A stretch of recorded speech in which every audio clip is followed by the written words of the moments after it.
Hey everyone, Mac is back, and today we're going to break down the stats for the Tier 5 and compare them to Tier 3 and Tier 4. The Tier 5 have been out for quite some time. Not many people have, not many castles actually have Tier 5 unlocked. To the way obviously the max accounts do, and some of the other bigger whales that have actually been able to spend the money to be able to buy as many books as they needed. Personally, I do not have them unlocked, and it's going to be a while before I do get there, but I just want to give you a kind of a breakdown of when that grind, once you do get there, kind of like we did with Tier 4, about how powerful they are or how weak they are. So I ran the numbers, and I want to explain everything to you, so let's get to it.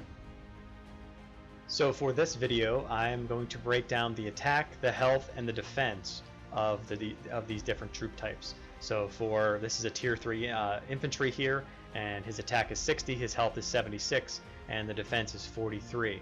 Now if I go ahead and look at the Tier 4 infantry, you can see it's 100, 97, and 65. I'm going to omit the speed and the upkeep and the capacity. I really don't care about them too much. They're not really what I'm involved in this video. Then when I go to the infantry, Tier 5 infantry, you're looking at 134, 106, and 74. So that kind of gives you a better idea of what these are. And I have this in a document here that I'm going to show you, and I will break that down. So let's get into that. All right, so I have two breakdowns here, one on the left, one on the right. We'll start the one on the left here, and I essentially took the stats here of one troop of a Tier 3, then you have the attack, health, and defense. For the infantry, cav, spear, and bowman respectively. Then Tier 4, same type of thing there, and then this Tier 5, same here as well. Now the percentage here, this percentage is the percentage increase from Tier 3 to Tier 4 when it comes to infantry attack. So infantry attack was 60 here, it's 100 here. That is a 67 or 2/3 increase, which is pretty massive overall. That type of increase is quite massive. And then what I did is I took the Tier 4 to the Tier 5, and that percentage increase was 34%. So almost half of the increase it was from 3 to 4. And then what I did is I took the Tier 3 to a Tier 5. So if you had Tier 3 and had 60 attack, you went to 134, and that was a 123% increase, which is quite massive from a 3 to a 4. I just wanted to throw that in there just to kind of see how that worked out. Now looking at this, the comparisons you want to make are these columns right here, these highlighted columns here, and basically what this means is that if the infantry attack, if you go from Tier 3 to Tier 4, increase 67%. Same thing for cav, spear, and bowman. So everything increased across the board when it comes to attack identically. So identical. So it's looking at that. There's no, once you choose a troop type that you really want to focus on, looking at those increases when you get to Tier 4, there's no difference whatsoever when it comes to attack. Now if you look at the health, you got 28, 28, 29, 29. So again, essentially the same, very, very close. A slight increase here from for the spear and the bowman, but that's not pretty negligent overall. And then looking at defense, it's 51, 49, 50, 49. So again, not much of a difference there as well. Now the real difference came in here when we went from Tier 4 to Tier 5, and I kind of expected something to happen a little bit different and not be across the board. I mean, maybe it's a mistake, and maybe it'll be corrected. I don't know. There's plenty of buffs and nerfs that go on in game just to try to keep things balanced. So when it comes to going from a Tier 4 to a Tier 5 infantry, you're getting a 34% increase in attack. So 100 to 134. That's a 34% increase. That's pretty massive. If you look at the other ones here, you're looking at 30% here, 21%, and 20. It's at 134 compared to the bow, which is the highest at 150.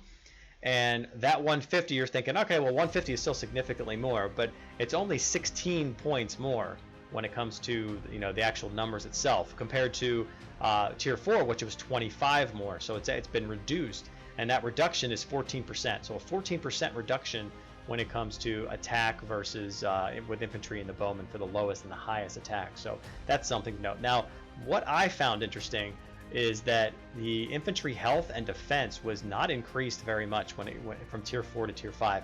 9% health increase and a 14% defense increase. Now when you compare that to the other troops here is 2024, 2025, and 1821, the other troops are getting much higher buffs.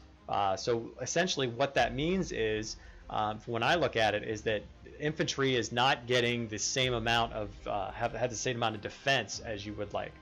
But in the same regard, so that if the health and defense goes down, it's giving you that 34% increase. So it's giving you an actually more increase in attack to make up for that that reduction basically in health and defense.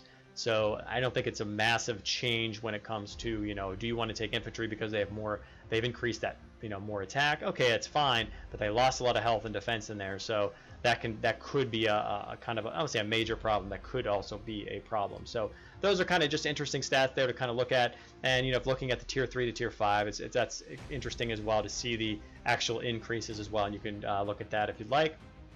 And then over here on the right side, if you look at this, what I did is I essentially took the tier 4 and I compared them to their own troops, within their own troop types. So essentially, if you look over here, you see that infantry, well, I can't compare them to infantry, that's why the X's are there. But if I can compare a tier 4 infantry versus tier 4 cav, you can see that cavalry has 5% more attack, but it also has 13% less health and 12% less defense.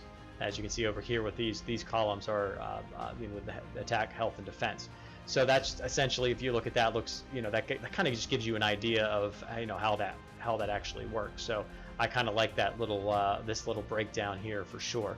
And something that you want to note is that, so I went down. If you look down here at the tier 5 bow, or tier 4 and tier 5 bow. So I wanted to compare them and see what that see what those differences are in those troops.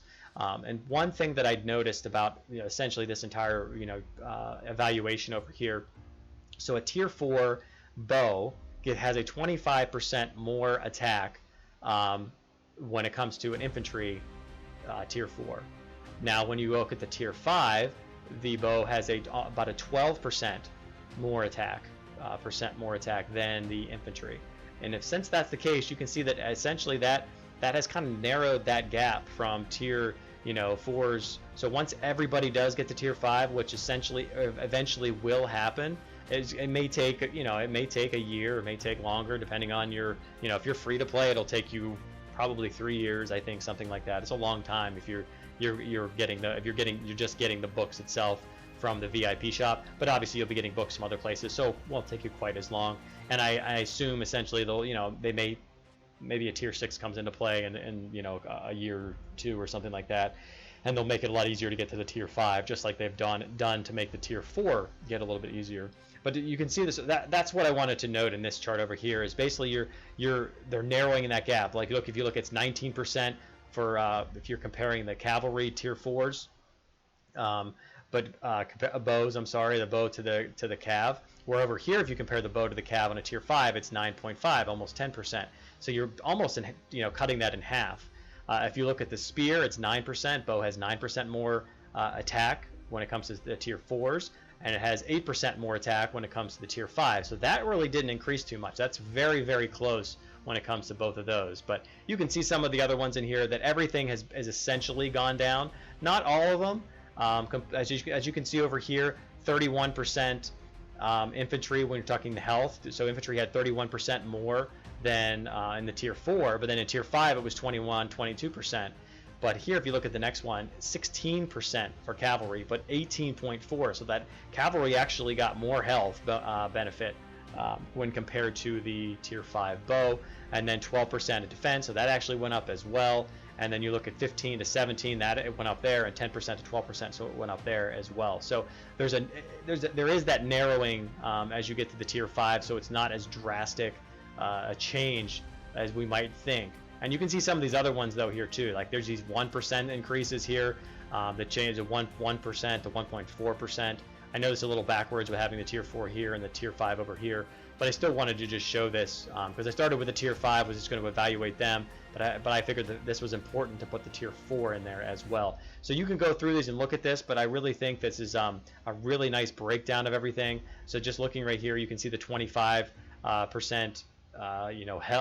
defense when for tier 4 infantry against the bows, and then you look over here and it's 17.5, so it went down. It was a decrease. They closed that gap up a little bit. 31% to 22%, they closed that gap. So and you can see here 14%, and they went down to 4% on both of them. So narrowed that extremely narrow. So that a lot of changes there, a lot of changes. So I guess my recommendation is when you do get to tier 5, you're still going to stick to the troops that you've been working. If you're just bows, you're going to unlock bows and that's it, and you're just going to have the tier 5 bows. That's the only ones you're going to be getting. You're just going to be going for those tier 5 bows, and that's it, and that's fine. But then once if you're with the other 3 troop types, it's going to be it's going to be able to be changed up. So I hope this gave you a little bit idea of how these things were broken down. If you have any questions for me, there's a lot of numbers in here. I understand that. It took me a little time to go through this and get to all these percentages, but at the same time, I just wanted to try to help out anyone who is looking to get to tier 5, just like pretty much everybody is. But is it really worth to push for it really hard? As you can see by the numbers here, some of these are narrowed quite a bit. They're essentially, you're still going to have a significant advantage from tier 5 to compared to tier 4. By these numbers over here, and that's also very important. So until next time, Mac out.